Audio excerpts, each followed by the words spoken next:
All of us are supporters of the War Resisters Support Campaign.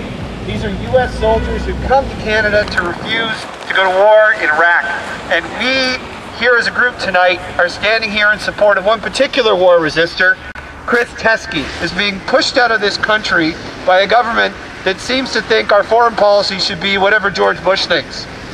Ooh. So, shame on the Harper government.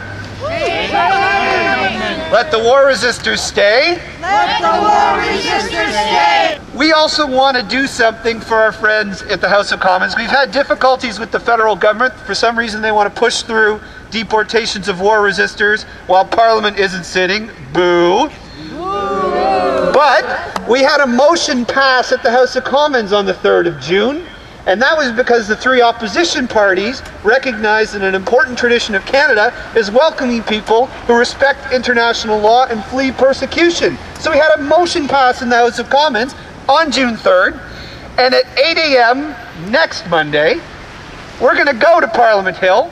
We're setting up meetings with opposition MPs, and we're going to ask them to stand up for war resistors in the House of Commons, to not forget about the war resistors, and to ensure we can let the war resistors stay. I'm here today to remind Chris that he is absolutely not alone, and that our 4.5 million members from trade unions, local community groups, faith groups, we're all going to do our best and continue to do our best to make sure that you and the other war resistors stay.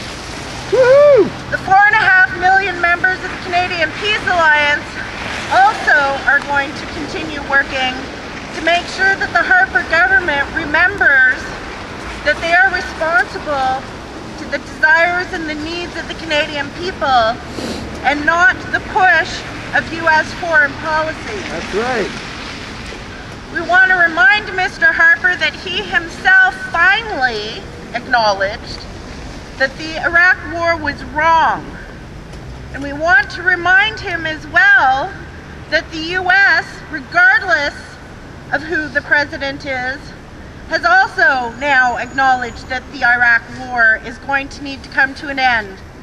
So we call upon the members of Parliament and the Canadian people to remember that Canada is a place of refuge for those who do not want to participate in illegal wars and who want to uphold international human rights law. Just a message to Mr. Harper, let the war resistors stay. Let the war resistors stay. Let the war resistors stay. Let the war resistors stay.